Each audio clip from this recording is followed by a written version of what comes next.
नमस्कार. हे अर्धा किलो बेसन पीठ घेतलं आहे. बेसन पीठ आपण चाळून घ्यायचं आहे. चांगलं चाळणीने चाळून घेतलं की त्याच्यातला काही कचरा असेल तो बाहेर निघतो.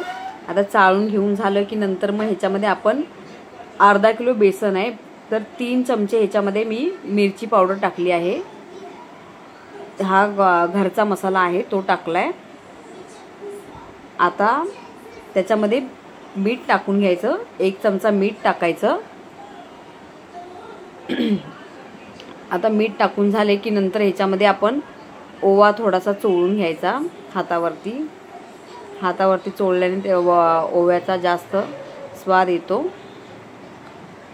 आता ओवा चोळून घेतला, ओवा टाकून घेतला की नंतर मग आपण हे चांगलं एकजीव याच्यामध्ये मी थोडीशी काश्मीरी लाल मिरची पावडर टाकली आहे. आता हे काश्मीरी लाल मिरची पावडर टाकून हे चांगलं असं एकजीव करून घ्यायचं. आता चांगलं एकजीव करून झालं की नंतर आता ह्याच्यामध्ये पाव चमचा हळद टाकली आहे. आता हळद टाकून झालं की आपण सगळं हे एकजीव करून घ्यायचं. मी मगाशी टाकायची विसरली म्हणून मी आता टाकते. आता हे सगळं मिक्स करून चांगलं घ्यायचं. चांगलं मिक्स करून झालं की ह्याच्यामध्ये आपण तेल टाकून घ्यायचं. कच्चंच तेल टाकून घ्यायचं. याला तेलाला गरम नाही करायचं आहे. आणि कच्चं तेल टाकून सगळं एकजीव चांगलं मस्त असं कुस्करून घ्यायचं. तेव्हा आपली शेव चांगली कुरकुरीत होईल. आणि ह्याच्यामध्ये मी बेकिंग सोडा वगैरे काही टाकला नाही आहे. आणि पाणी टाकून आपण म्हणजे जसं ह्याच्यात जेवढं मावेल तेवढं पाणी टाकून आपण पिठाचा गोळा मळून घ्यायचा. आणि मळून घेतला की तोपर्यंत आपण गॅसवरती तेल गरम करत ठेवायचं. आता हे आपलं साच्यामध्ये आपण भरून घेऊया हे पीठ. आणि तेल गरम झालं का हे थोडंसं त्याच्यामध्ये पीठ टाकून बघायचं. ते पटकन वरती आलं पीठ तर समजायचं आपलं तेल गरम झालंय. आता पटकन साच्यामध्ये हे भरून साच्याला पहिलं तेल लावून घ्यायचं. नंतर मग त्याच्यामध्ये पीठ भरायचं म्हणजे साच्याला जास्त पीठ लागत नाही. आणि अशा शेव पाडून घ्यायची. अशी शेव पाडून घेतली की एक 4-5 मिनटं आपण जास्त गरम तेल नाही करायचं आहे. पहिले एकदम गरम तेल करून नंतर गॅस थोडासा मीडियम गॅस करून घ्यायचा.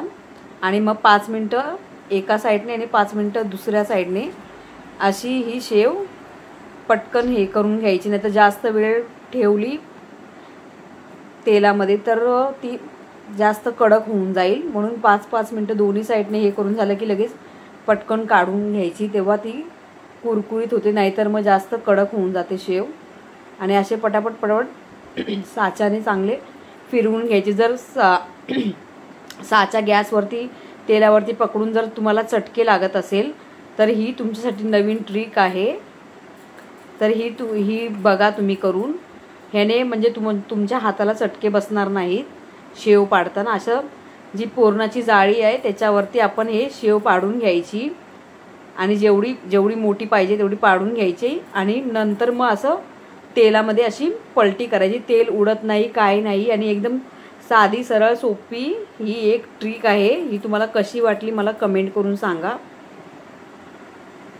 तर हे बघा असं तेलामध्ये सोडून घ्यायचं. म्हणजे असं गरम ह्याच्यावरती धरता वाफ लागते कधी हाताला आपल्या. आणि पूर्ण हात पाजरतो किंवा सटकायची शक्यता असते तर तीही ह्या अशा करण्याने दूर होईल.